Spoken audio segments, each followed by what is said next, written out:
私がダウンロードしたのはアイゼン様を止めた力です。終わらせる。カスケータ。ブリーチ、ブレイブソウルズ。 Alright, so what is going on, you guys? This is your boy the Vast Masher, and welcome back to yet another Bleach Brave Souls character showcase. And today we are going to be showcasing, for the first time ever in the game, Roka Paramia. So shoutouts to my boy 4th Swag Kage for allowing me to use his account to make the showcase possible, because without his help the video would not have been a thing, since I completely decided to skip on the banner, and I'm also going to skip her individual. So thanks again, my guy. And anyways, I gave this unit a lot of crap, and I have to be honest, even after playing as the character, I'll say this much: she's not as bad as I once thought, but I still think that she's actually pretty weak, only because she got a bad kit, and that's just about it. But other than that, the skills really do help her into not being one of the worst characters in the game. She's not bad, but I don't think she's that great of a unit as many people make it out to be. But anyways, let's get into it. She's an Rocker with a Holo Killer, has strong attack recharge time of -12%, level 10 SP on the Transcendent slots, and the bonus abilities, she is T20 with full stamina damage boost and damage to weaken enemies, which isn't a bad choice of actual bonus abilities, even though it would be preferable to have weakened defense, but I can understand what he went with, so I don't mind it all too much. Besides, this character will have a high chance of proccing status elements, so having that, I think it's actually a big hand in this case. But anyways, yeah, she has weakening on her entire kit, as well as being able to revive on the actual Soul Bomb. And the innate skills, she does come armed with Long Stride, Team Party Stamina Recovery of 20%, and of course full stamina only, increased strong attack damage of 40%, so it's the same skill that the likes of Spirits Are Forever With You Kenny has, and I don't remember who else has this actual skill, but there are several characters that has this. And of course, it's actually pretty good because it does help out with the kit that she has. 20% Bruiser, 40% Berserker. Honestly, they could have easily replaced freaking Bruiser with any other skill that would have helped out this character. Devastation of 40%, has shared complete status immunity just like Yamamoto and 7th Anniversary Ichigo. Havoc at 20%, Frenzy +1, Debilitator +5 seconds, Sprint +2, Sharpshooter, and the status element Spiritual Pressure boost of 80%. So yeah, the skills, I do think that it's pretty top notch, and I'll say this: if you guys do not have the likes of 5 out of 5 Yamamoto, or don't even have Christmas Noel 5 out of 5, because of the fact that she has weakening on her entire kit and also has the status element Spiritual Pressure boost, even without Bombardment, this character can actually do sub 1 just like Spirits Are Forever With You Yoriichi, so there is some form of value with this character. But that being said, you're really better off trying to get the likes of 1000 Year Blower Yamamoto. Like, honestly, if you guys, I don't know, per se in the future, already got shafted trying to summon for a Roka and didn't get her, I'd say wait for Aizen, Yama, and Yuha to come back. Trust me, Yama is just gonna be way more worth the money and the orbs to even get compared to Roka in terms of GT usages. So that's all I'm gonna really say about this character right here, Soul Bomb wise. But now, with everything said and done, I think it's time that we go ahead and get into the single player content, and then we'll show her off in Droplet Zone. Unfortunately, IT isn't on as of the recording of this video, so pretty much Droplet Zone is pretty much my only way of showcasing the character.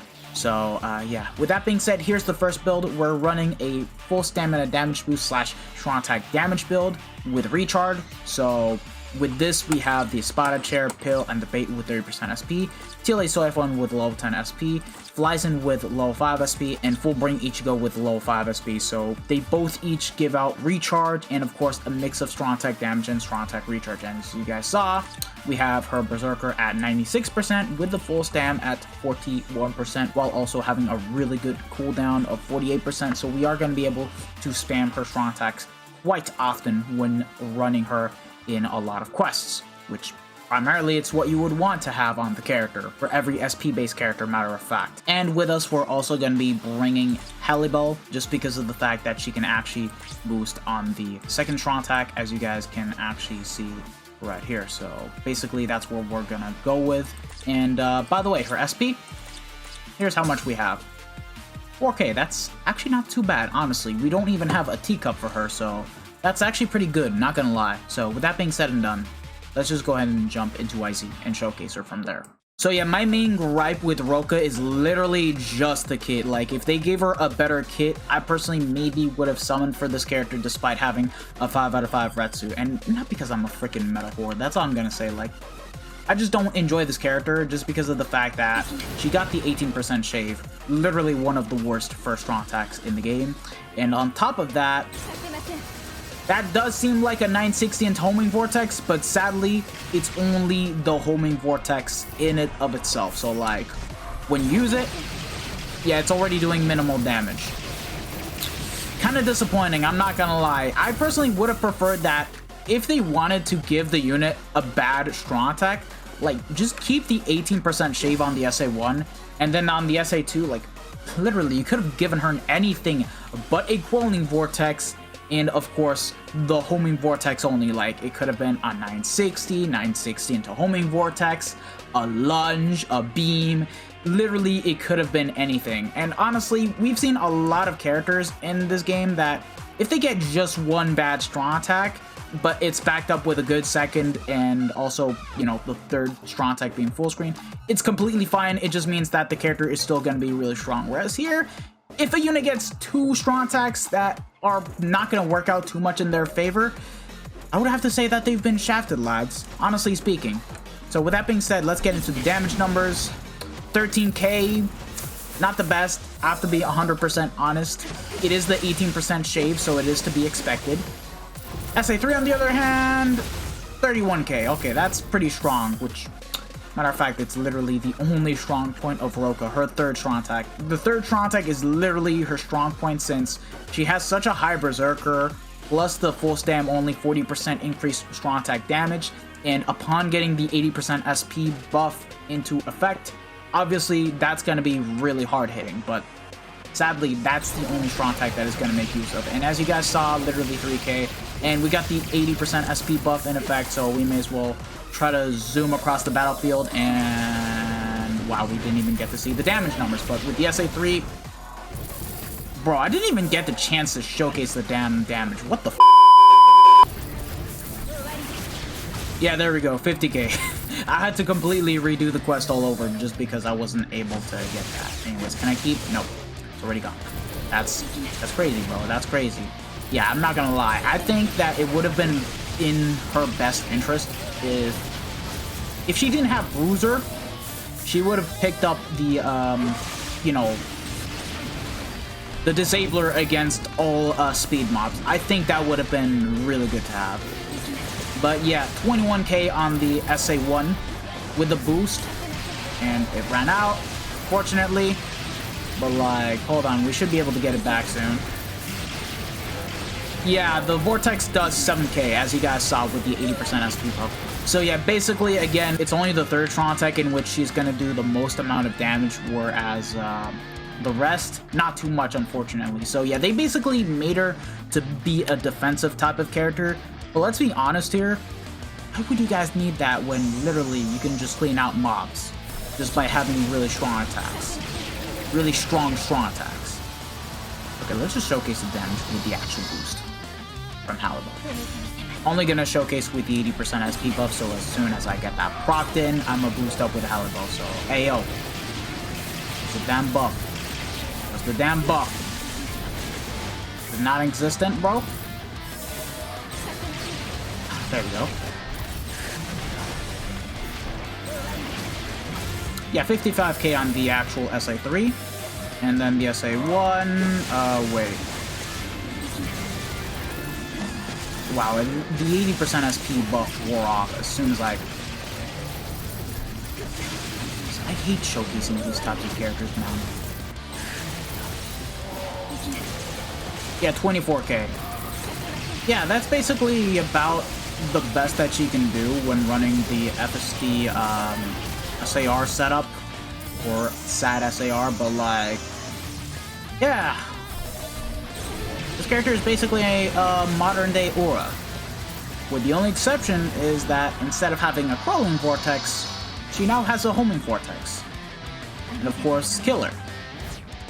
A better killer to be more precise. And the 80% SP buff. And all those insane multipliers. Next build, thank you very much.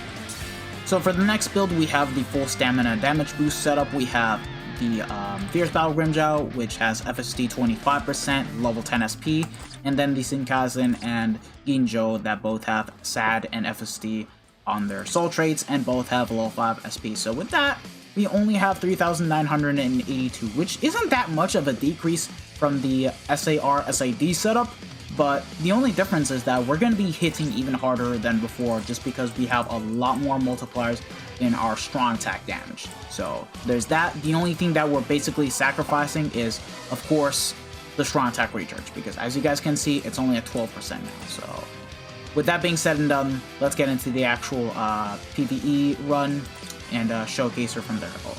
Hey, what up, SAIKYOU? Okay, so yeah, obviously the damage is gonna be a lot better, like, yeah, 17k, 37k, all without the actual buffs, keep in mind. Now, let's just play the SA2. Yeah. Oh, you know, I'm gonna straight up do this. Hold on. Yes, there we go. And 30k with the SA1. Can we get the SA3 in time? I don't think so. Yeah, we don't get it in time because we literally ran out of the 80% SP buff, but we got it back, so hold on, let me just play it smart.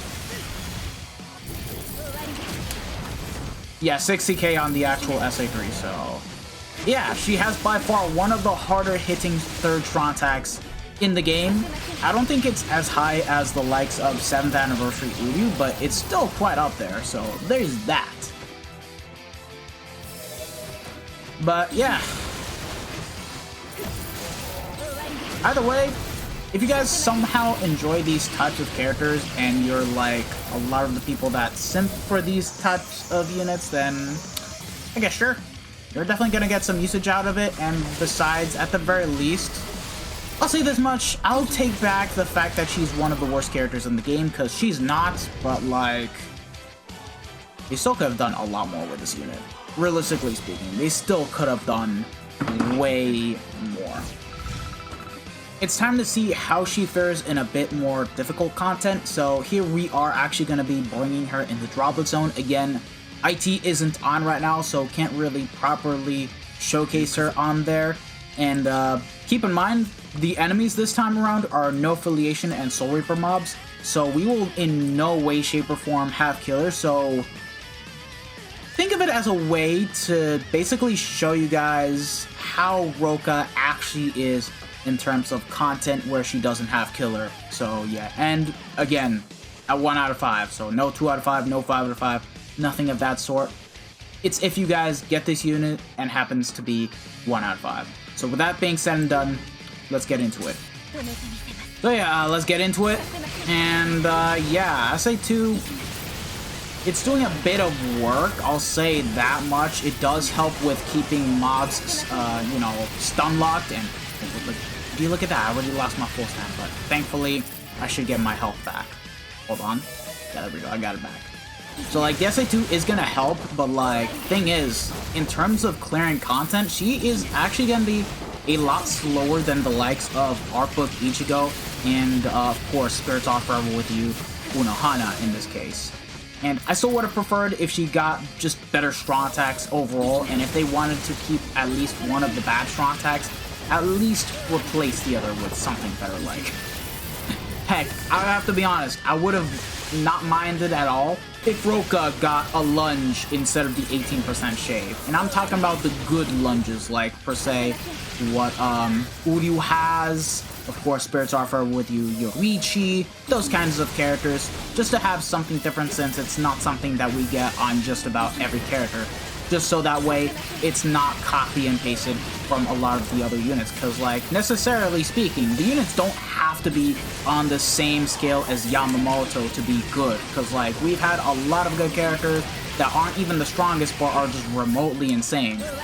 Unfortunately, I cannot say the exact same thing for Rock right here, because he just shafted her kit, basically, so It is disappointing, but it is what it is.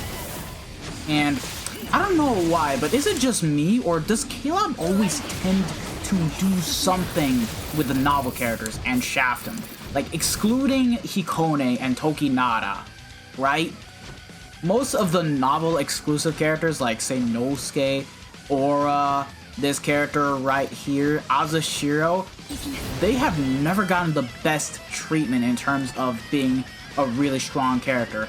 And the sad thing is, unless Caleb decides to do something with the actual license to the point that they can actually redo the Beyond Resurrection characters, the Beyond the Bankai characters, and all the novel exclusive units, sad to say, I don't think we're going to be getting remakes of these units, which is really sad. It's not like Thousand Year Blood War, where it's like its own license, if you guys know what I mean.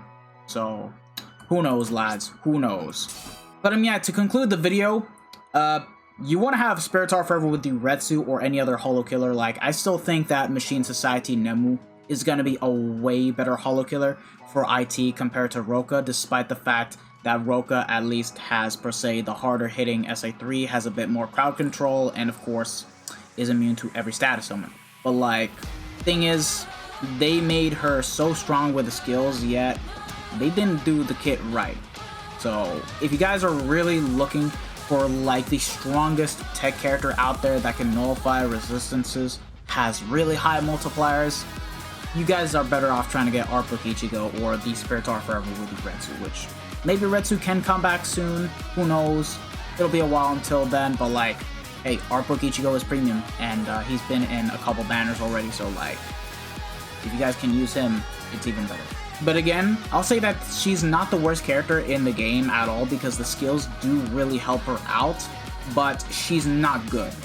So the right term to say for Roka is that she's mid, basically. Anyways, Kage, thanks again. It was definitely a damn pleasure. And if you guys have actually enjoyed this video, don't forget to smash that like button, share this video with your friends and family, subscribe to the channel if you guys haven't already, and hit the bell notification so that way you guys are up to date with my most recent videos. This has been your boy, the Dash Smasher, and I'll see you guys next time. And also, do not expect a Who is Better video between Roka and Retsu, because I'm easily gonna say that's Retsu. But yeah, take care, lads. Peace out.